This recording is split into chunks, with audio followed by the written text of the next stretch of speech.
পুঁই পাতাগুলো ফেলে না দিয়ে এইভাবে একবার পকোড়া বানিয়ে দেখো, খেতে অপূর্ব হয়। গরম ভাতের সাথে দুর্দান্ত লাগে, আর এত ক্রাঞ্চি বা মুচমুচে হয় যে এমনিও চায়ের সাথে কিন্তু দিব্যি খাওয়া যায়। তো চলো ঝটপট রেসিপি শেয়ার করি। পুঁইটাটা আনলে আমরা পুঁইটাটা দিয়ে কুমড়ো দিয়ে যে চচ্চড়িটা হয় সেটা তো খাই, কিন্তু তবে এই পুঁই পাতাগুলো দিয়ে যে এত সুন্দর পকোড়া হয় আজকে না বানালে জানতেই পারতাম না। তো চলো ঝটপট রেসিপি শেয়ার করি। আমি খুব বড়ও না আবার খুব কচিও না, এরকম পাতাগুলোকে বেছে বেছে নিয়ে নিয়েছি। এবার এই পাতাগুলোকে ভালো করে 2 থেকে 4 বার ছাঁকা জলে ধুয়ে নিতে হবে।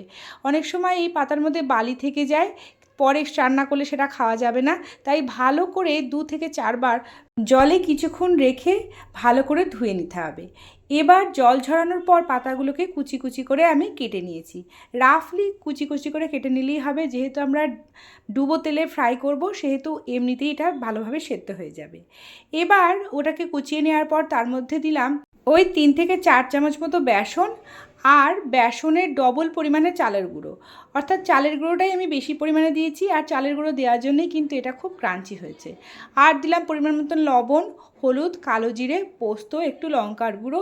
এবার সামান্য হাতে জলের ছিটা দিয়ে এটাকে মেখে নিতে হবে।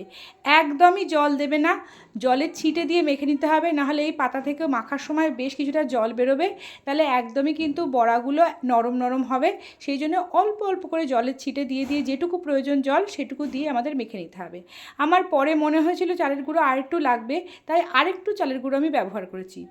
ওই হাফ কাপের থেকে বেশি চালের গুঁড়ো আমার কিন্তু লেগেছে। এবার ভালো করে মেখে নিয়েছি।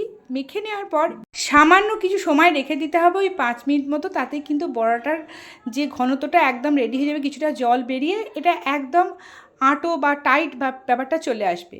এবার এখান থেকে ছোট ছোট বড় আকারে গড়ে সাদা তেলে আমরা কিন্তু মিডিয়াম ফ্লেমে ভালো করে ভেজে নেব। মিডিয়াম ফ্লেমে ভাজতে হবে, কারণ যেহেতু পাতাটা একেবারে কাঁচা, সেদ্ধ হওয়ার ব্যাপার আছে, সেহেতু মিডিয়াম ফ্লেমে বা লো ফ্লেমে আমাদের কিন্তু বেশ সময় নিয়ে এটাকে লাল করে ভেজে তুলে রাখতে হবে। আর এই বড়াগুলো কিন্তু ডালের সাথেও দুর্দান্ত লাগে, তো তোমরা অবশ্যই একবার বানিয়ে দেখবে। কিন্তু একটা ব্যাচ তুলে নেওয়ার পর আরেক ব্যাচের পকোড়াগুলো আমি দিয়ে দিলাম, এবং এটাকেও মিডিয়াম ফ্লেমে লাল করে আমি কিন্তু তুলে নিচ্ছি। দেখো বড়াগুলো কিন্তু আমার রেডি হয়ে গেছে, আর ভীষণ মচমচে হয়েছিল, গরম ভাতের সাথে দুর্দান্ত লেগেছে। এই পকোড়াটা আমার বাড়িতে আমি আগে কখনো বানাইনি, আমি সবাইকে বানিয়ে খাওয়াতে সবাই তো ভীষণ খুশি হয়েছে। ঘি দিয়ে প্রথম পাতেও খাওয়া যায়, আবার ডালের সাথেও খাওয়া যায়, অথবা এমনিও খাওয়া যায়।